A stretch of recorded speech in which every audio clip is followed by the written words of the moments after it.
temannya Velin, apa kabar? Semoga baik-baik saja ya. Hari ini Ama itu lagi sedih karena kemarin malam anak-anak dan cucu-cucunya serentak pergi ke Bima naik kapal yang 1 hari sampai, dan Ama nggak bisa ikut karena Ama lagi sakit. Jadi sekarang di rumah ini hanya aku dan Ama berdua aja. Bener-bener sepi. Ada juga paman aku yang datang, tapi biasanya cuma singgah, kayak cuma buat perbaiki rumah dan juga buat kerja di depan, tapi nggak tinggal sama kita. Alhasil Alma yang lagi sakit ini benar-benar sedih. Hari ini kita itu hanya makan nasi sama ikan, teman-teman. Jadi aku berniat buat menghibur Alma dengan ngasih Ama makanan yang aku tuh pengen coba di kota, dan Ama belum pernah makan semua makanan ini.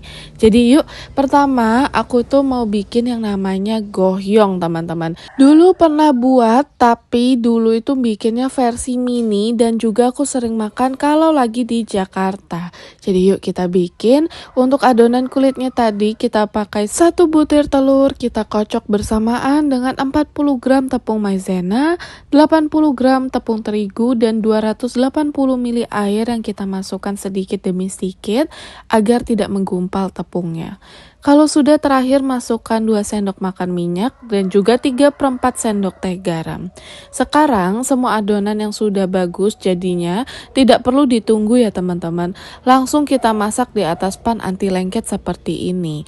Pannya sudah aku lapisi dengan mentega. Kalau tidak punya mentega boleh pakai minyak goreng, tapi dimasak di api yang kecil cenderung sedang. Karena kita ingin adonan crepes kita masih benar-benar putih ketika nanti dimasak dan dibalut dengan adonan dalamnya. Nah sekarang kalau sudah semua beres, kita bikin adonan isiannya. Ini gampang sekali ya. Pertama aku mau ngerebus dulu paha ayam dan kulit ayamnya 500 gram. Kalau punya ya teman-teman, boleh tambahkan bakso sapi 250 gram. Sebenarnya bakso sapi sendiri gunanya biar dia agak kenyal gitu, jadi adonannya nggak terlalu basah. Tapi kalau tidak punya seperti yang di video, tidak masalah. Jangan beli bakso sapi hanya buat bikin gohyong ya, karena memang dari segi rasa pun tidak ada perubahan yang signifikan. Sekarang semua ayam-ayam yang sudah jadi ini aku sisihkan, dan jangan lupa air bekas rebusan ayam jangan dibuang karena nanti kita akan bikin saus cukonya dari air rebusan ayam alias kaldu ayam. Sekarang ayam-ayamnya bakal aku potong kecil-kecil biar gampang aja dimasukkan ke dalam chopper. Di dalam chopper nih teman-teman, aku masukkan bawang putihnya 5 buah dan bawang merahnya juga 5 buah. Jangan lupa ayam yang tadi dan 1 sendok kaldu ayam. Jangan banyak-banyak karena nanti semakin banyak kalian naruh airnya semakin basah adonannya. Ini kita blender aja, blendernya jangan terlalu halus, kasar-kasar aja gitu supaya ketika nanti makan gohyongnya nggak terlalu lembek. Jadi masih ada bits-bits kayak dagingnya di dalamnya. Kalau sudah nih teman-teman, siapkan bowl yang agak besar karena sekarang kita mau campur dengan tepung-tepungan. Untuk yang pertama kita masukkan tepung tapioka 130 gram. Kita lanjutkan dengan tepung terigu 40 gram. Selanjutnya di sini ada seasoningnya, ada garam 2 sendok teh, gula 2 sendok teh, penyedap 3 sendok teh, merica setengah sendok teh, dan juga baking powder 1 sendok teh. Setelah itu ini opsional, kalau punya daun bawang pakai daun bawang. Di sini aku karena suka daun bawang aku pakai 3, tapi sebenarnya 2 juga boleh. Daun bawangnya aku iris saja tipis-tipis, ku masukkan semua ke dalam bowl. Diikuti dengan 2 butir telur, kita pakai putih dan juga kuningnya. Tinggal diaduk aja teman-teman, kita aduk sampai adonannya itu membentuk adonan yang basah ya. Jadi tidak ada spek putih-putihnya lagi, tidak ada bekas-bekas tepungnya. Semuanya harus tercampur dengan rata. Kalau sudah, dulu teman-teman kalau aku bikin gohyong itu satu, jadi kayak bikin lumpia tapi nggak digulung ujungnya. Sekarang karena pengen cepet dan satset, akhirnya aku bikin jadi 3. Karena kemarin di TikTok aku ngeliat orang-orang mas-mas yang jualan di Menteng itu bikinnya begini modelnya. Jadi aku mau bikin seperti ini. Jangan lupa kalau kalian taruh isiannya ya. Jangan kalian taruh sampai ujung, cukup di ujung yang pertama kali kalian mau mulai untuk menggulung. Nah ini sebenarnya gulungnya kelihatan sulit, tapi ternyata gampang sekali. Di bagian ujungnya nanti aku taruh dengan cairan, larutan air dan juga tepung terigu yang agak kental. Jadi bisa seal the deal gitu ya. Nah, ini ternyata teman-teman meskipun dia lembek, ternyata gampang banget gulungnya. Jadi tenang aja, di video kelihatannya sulit, ternyata gampang. Ketika gohyongnya dipotong, tidak boleh terlalu tebal-tebal karena gohyong ini akan mengembang. Dan kalau motong, jangan maju mundur teman-teman. Harus yakin gitu ya. Harus satu kali tek langsung kepotong. Karena kalau kalian maju mundur, aduh jadinya nanti isiannya itu keluar-keluar kemana-mana. Meluber gitu ya. Jadi teman-teman, jangan khawatir kalau memang isian kalian itu agak-agak basah. Karena memang seperti itu tekstur isian gohyong. Jadi kalian jangan panic attack gitu ya. Yang penting ketika kalian menggulung gohyongnya, itu harus rapat, nggak boleh banyak jarak sehingga banyak air bubble di dalamnya, harus rapat-rapat. Dan juga ketika kalian potong gohyong sebisa mungkin jangan terlalu besar, nanti gohyong kalian jadinya tebel banget. Makanya ya teman-teman, bikin gohyong ini gampang-gampang susah karena butuh service yang besar dan juga butuh keahlian aja. Tapi percaya deh, aku yang baru 2 kali bikin aja, aku bisa bikin sampai jadi. Yang pertama itu tidak jadi karena kesalahan pribadi saya gitu. Karena waktu aku motong itu aku maju mundurin. Jadi isiannya tumpah-tumpah.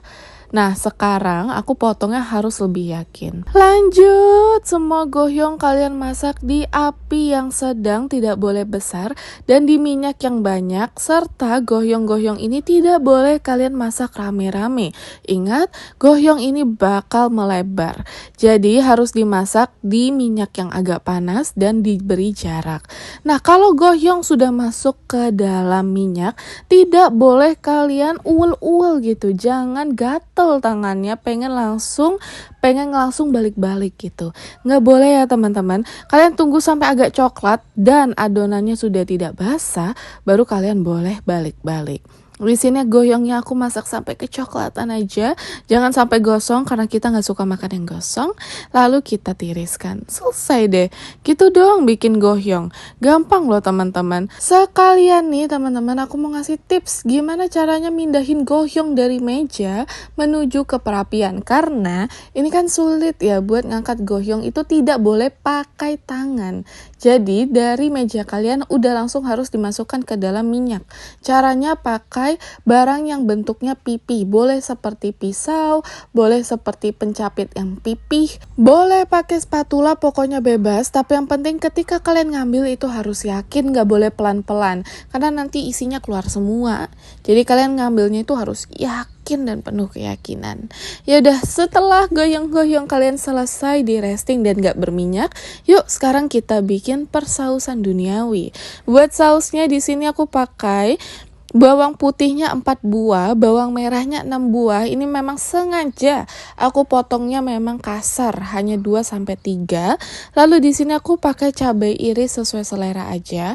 Cuma di sini aku pakai 6 buah. Biar pedas aku pakai cabai yang agak ngerawit gitu ya. Tapi memang cabai rawit di tempat kita modelnya seperti itu. Sekarang kita tumis semua perbumbu-bumbuan duniawi tadi dengan margarin biar nggak terlalu berminyak. Selalu dimulai dengan bawang-bawangan biar agak-agak coklat dan wangi. Lalu kita masukkan saus tomat 4 sendok makan. Diikuti dengan kecap asin 2 sendok makan. Diikuti dengan saus tiram 1,5 sendok makan. Dan juga kalian boleh sebenarnya pakai kecap Inggris kalau punya sekitar 2 sendok makan. makan, kecap manis 2 sendok makan. Terakhir baru aku masukkan cabai-cabeannya supaya bisa rasanya pedas banget. Kalau kalian mau cabenya nggak terlalu pedas, masaknya di awal ya, dioseng sama bawang-bawangan. Nah ini untuk airnya teman-teman, aku pakai airnya kurang lebih 500 ml. Nah kalau sudah nih, kalau udah wangi, boleh langsung kita sisihkan. Airnya kok banyak banget Kak Velin? Iya karena ini akan dibuat kuah. Jadi nanti gohyongnya ini harus disiram dengan kuah airnya. Jadi air di sini bukan hanya untuk sekedar cuko untuk garnish, tapi kita makan sebagai kuah kayak makan bakso. Dan jadi deh gohyong dan cuko. Aku sendiri hobi banget makan, tapi Ama belum pernah makan. Kalian bisa lihat kenyal banget sampai dalam, dan ketika kalian celup sama sausnya, aduh ini adalah pernikahan di surga, enak banget. Oke teman-teman, ini namanya gohyong campur cuko. Aku sih ngomongnya cuko ya, tapi nggak tahu kita sebutannya apa kalau di kota, tapi aku nyebutnya kayak cuko aja karena ini rasanya pedas, agak asem sedikit. Nah gohyong ini aku pernah bikin sebelumnya dan rasanya enak, dan ini aku bikin ketiga kalinya karena Ama belum pernah masak atau belum pernah makan gohyong juga. Jadi nanti aku mau ngasih buat Ama. Tapi teman-teman kalau mau makan gohyong itu memang harus dicampur sama cukonya. Jadi sebenarnya harus direndam gitu ya. Ini kita makan dulu. Nah. Enak banget. Ini gohyongnya aku pengen Ama buat nyoba. Coba Ama coba gohyong. Ama pernah makan sebelumnya? Tidak pernah. Tidak pernah. Dia itu dalamnya ayam, terus ya dalamnya ayam, luarnya kayak semacam kulit lumpia begitu. Iya, teksturnya emang agak-agak kayak bukan melempem sih, kayak dia nggak garing Ama. Dia bukan tipe yang garing kayak lumpia makan dengan apa nih, dengan air begitu.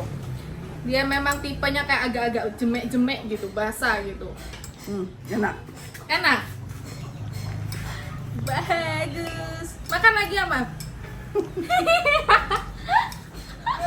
Maka banyak itu tuh kita buat. Selanjutnya nih aku mau bikin lumpia basah. Aku seneng banget bikin lumpia basah ini akhir-akhir minggu.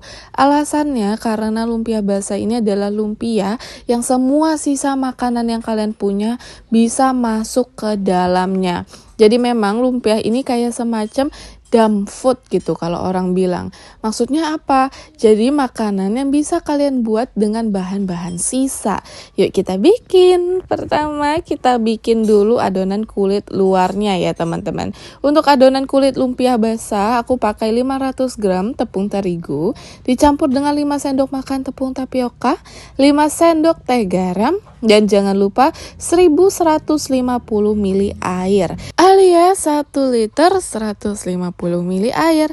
Terakhir kalau sudah tercampur dengan semua rata, boleh tambahkan 5 sendok makan minyak dan diaduk sampai tidak ada yang menggumpal. Tidak perlu ditunggu-tunggu, sekarang langsung saja kita masak seperti masak adonan crepes di atas panci anti lengket, dan di sini aku tambahkan mentega supaya nanti lebih nggak lengket lagi karena panci aku ini panci lama. Nah tips nih kalau kalian mau bikin kulit lumpia tidak boleh tebal-tebal ya. Jadi harus kalian bikin tipis karena kulit lumpia yang tebal nggak enak jadinya nanti lumpia kalian. Nah kalau sudah kita masak jangan sampai kulit lumpia kalian menjadi coklat. Cukup putih-putih kayak gini aja dimasak. Karena kalau sampai kecoklatan itu jelek banget lumpia kalian. Aku sengaja masaknya hanya satu sisi karena nanti sisi yang bagus itu akan kita taruh di luar. Jadi sebisa mungkin jangan masak kedua sisi. Hanya satu sisi aja dimasak di api yang kecil. Jujur bikinnya gampang sekali lumpia-lumpiahan ini teman-teman. Dan untuk isiannya pun aku pakai isian yang ala kadarnya di rumah. Sisa-sisa aku ngonten barang-barangnya yang aku nggak pakai lagi. Pertama ada daun bawang, ini aku pakai, dan juga sayur sayur sawi. Sebenarnya sayur sawi ada 2 ikat tapi udah aku pakai buat makan pagi sarapan. Jadi ini sisa 1 ikat yang aku langsung potong-potong aja kecil-kecil. Sekali lagi isiannya bebas. Kalau lumpia basah yang asli harus rebung ya. Tapi karena nggak ada rebung jadi pakai aja yang seala kadarnya. Pokoknya semua sayur mayur harus dicincang tipis-tipis, tidak boleh terlalu lebar. Nah, kalau sudah nih aku juga di sini ada bawang merah dan bawang putih, juga cabai-cabai yang besar seperti ini. Semuanya aku blender di dalam chopper, diikuti dengan ayam karena tadi ada sisa ayam di kulkas karena aku bekas masak gohyong. Lalu juga diikuti dengan air, airnya sedikit aja ya kalau kalian ngeblender, jangan banyak-banyak. Udah gini doang teman-teman, satset dan cepat. Sebenarnya ya seharusnya kalian itu harusnya itu masak dulu bumbu-bumbuannya baru dikasih ayam. Cuma Velin mah pengennya yang cepet-cepet aja. Namanya juga lumpia satset gitu ya. Kita masak, kita tumis di sedikit minyak. Tadi minyaknya kebanyakan di video. Jadi aku keluarin lagi. Kita tumis sampai ayamnya semuanya matang. Kalau kalian gak pakai ayam, kalian cukup tumis sampai per bumbu-bumbuan duniawi kalian itu jadinya kering. Kalau sudah matang seperti ini, ada sisa juga telur aku pakai untuk protein ya teman-teman. Karena kalau makan sayur doang, aduh capek. Aku bukan vegetarian. Jadi di sini aku pakai 2 butir telur. Aku masak orak-arik aja. Kalau sudah orak-arik begini dan agak besar-besar, baru deh aku campur dengan ayam.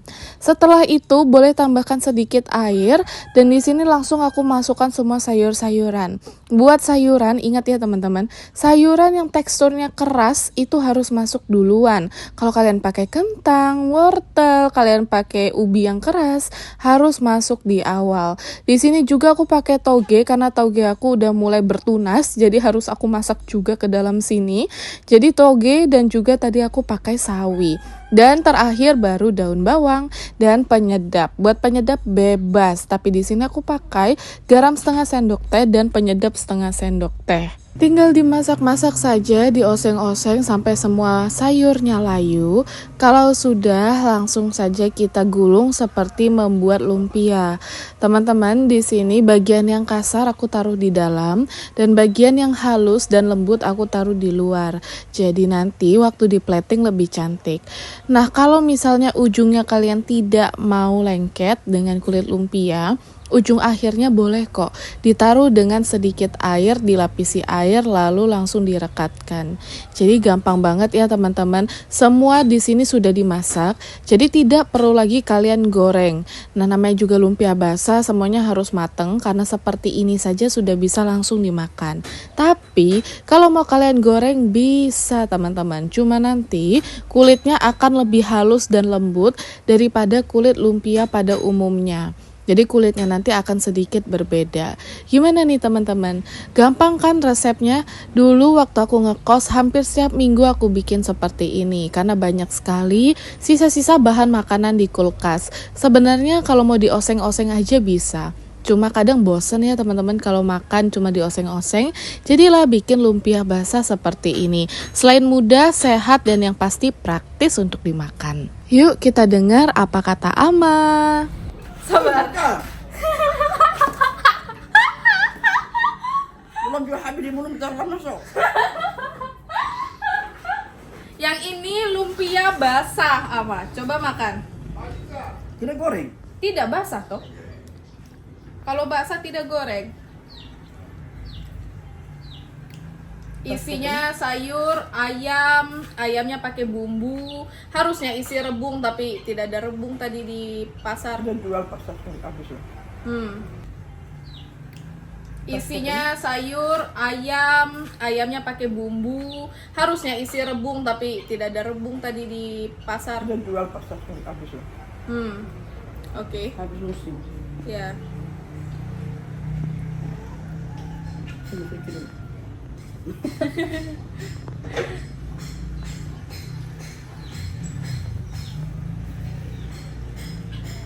Enak. Enak juga. Enak. Enak.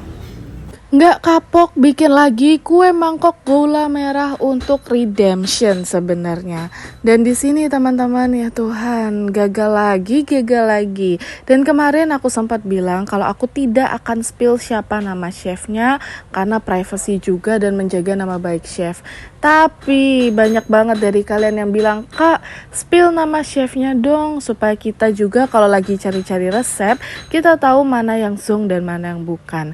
Tapi mohon maaf sekali ya, ini bukan bermaksud merendahkan chefnya, tapi mungkin saja memang ada bahan-bahan tertentu yang memang harus dengan merek-merek tertentu yang dipakai chefnya. Jadi resep ini adalah resep kue mangkok gula merah miliknya Chef Devina Dermawan kalau nggak salah. Iya, jadi mantan master chef. Chef Devina ini udah sangat banyak sekali membuat resep dan dia adalah chef profesional. Tapi sayang sekali aku udah 2 kali bikin dengan resep yang sama dan gagal sekali, gagal total. Jadi kalau kalian belum tahu, sebelumnya aku pernah membuat resep yang sama persis dengan yang ini dan tidak ada yang aku ubah. Tapi waktu itu aku berpikir mungkin salahnya adalah resep aku ini salah takaran gitu ya. 10-20 ml air dan santan. Jadinya gagal total kayak dodol teman-teman. Lalu aku bikin resep yang kedua. Tapi salahnya adalah ketika kalian mencoba resep dari orang, kalian harus membaca kolom komentar. Karena di kolom komentar bukan hanya aku saja yang gagal, tapi banyak sekali orang yang gagal membuat kue yang sama dengan resepnya Chef Devina. Ini aku ngomongnya bukan semua kue, tapi ini kue mangkok gula merah ya. Banyak komentar yang aku baca bilang kalau mereka juga gagal karena tidak memakai tepung yang direkomendasikan oleh Chef Devina, yaitu memakai tepung bola dunia atau bola Delhi gitu. Kayaknya bola Delhi deh teman-teman. Nah, tidak memakai tepung merek tersebut. Jadi, ternyata beda tepung beras itu beda juga hasilnya. Ini adalah pelajaran untuk kita semua ya teman-teman. Kalau kalian menemukan resep yang mengharuskan memakai salah satu jenis tepung atau salah satu jenis garam, salah satu jenis gula, ada baiknya resep itu jangan terlalu langsung dipercaya. Kenapa? Karena kata ama aku, beda tepung, beda hasilnya. Kalau kalian mau dengan resep yang sama dan berhasil, tolong tepungnya harus sama atau ingredient yang lain harus sama. Maaf ya Chef Devina, ini tidak bermaksud menjelek-jelekan. Ya Tuhan, saya berdoa agar kue mangkok ini bisa jadi dan mengembang dengan sempurna. Tolong kembangkan, pecahkan kue mangkok ini ya Tuhan. Jangan gagal ya Tuhan. Amin. Takut lagi mau buka ini barang nih. Aduh Tuhan. Aduh, ama coba ama yang buka tak. Kenapa begini nak? Coba ama yang buka. Kenapa begini nak? Yang tak terlalu ini. Memang mau pecah itu pecah dia tuh. Pecah itu pecah. Iya. Jadi kah itu kah? Kalau dilihat dari parasnya kue bolu gula merah ini punyanya Chef Devina itu kayak bouncy, bagus banget hasilnya. Punya aku ini benar-benar gagal kayak bikin dodol. Improvementnya adalah yang kedua kali aku bikin dia agak pecah atasnya. Tapi setelah aku belah, dalamnya tidak berbentuk seperti kue kukus pada umumnya. Karena punya Chef Devina itu seperti bolu banget. Tidak jadi nih kak? Matang ke apem. Kue apem nih kak? Matang ke apem. Ke apem sama-sama ini. Tapi jadi nih? Tidak? Tidak jadi. Ya Tuhan. Apa yang salah kira-kira Ama? Tahu lagi kan tepungnya mungkin. Tepungnya? Atau naiknya juga belum terlalu naik gitu kan. Kan? Kita kasih diam 1 jam tadi. Kayaknya belum terlalu dia kan, naik. Apa dia kan seperti ke roti itu kan, bibit roti itu kan bagus gelembung, segala gelembung tadi belum. Belum. Makanya tuh. Baiklah teman-teman, percobaan kedua gagal lagi gitu ya. Ini ya Tuhan. Tapi enak rasanya. Serius, ini rasanya enak, manisnya pas. Ini bisa dimakan. Hanya kan tidak punya itu saja, teksturnya saja. Memang bagus, enak, tapi teksturnya saja yang salah. Betul, kenapa? Pada senangnya itu. Teksturnya yang salah. Ya. Ini ayam nih, saya emosi betul nih ayam. Juga tambah-tambah lagi. Potong saya besok nih ayam nih tak. Orang emosi, gambar emosi. Iya, orang emosi lebih-lebih kok buat lagi ayam. Tandai kakinya tuh. Yang mana dia? Oke teman-teman, ya udah, ternyata ini tidak jadi, tapi rasanya enak, teksturnya saja yang gagal. Ini aku bakal spill nama chefnya nanti ya. Jadi biar kalian tahu nih siapa resepnya yang mana. Jadi kalian juga hati-hati kalau bikin pakai resep yang sama. Jadi nanti kalian juga nggak gegabah kayak aku. Jadi deh teman-teman, terima kasih banyak yang udah nonton. Jangan lupa kalau kalian suka buat like dan juga subscribe. Teman-teman, ini udah maghrib, udah malam banget sekarang. Jadi waktunya aku istirahat dan mencuci piring-piring ini. Kuenya enak tapi ya teksturnya nggak membaik gitu lah ya. Yaudah, terima kasih banyak. Besok jangan lupa teman-teman mampir lagi ke channel aku karena anggap aja rumah sendiri. Aku datang setiap Senin, Rabu, dan Jumat temenin kalian buat video short itu Senin sampai Senin. Oke, bye-bye.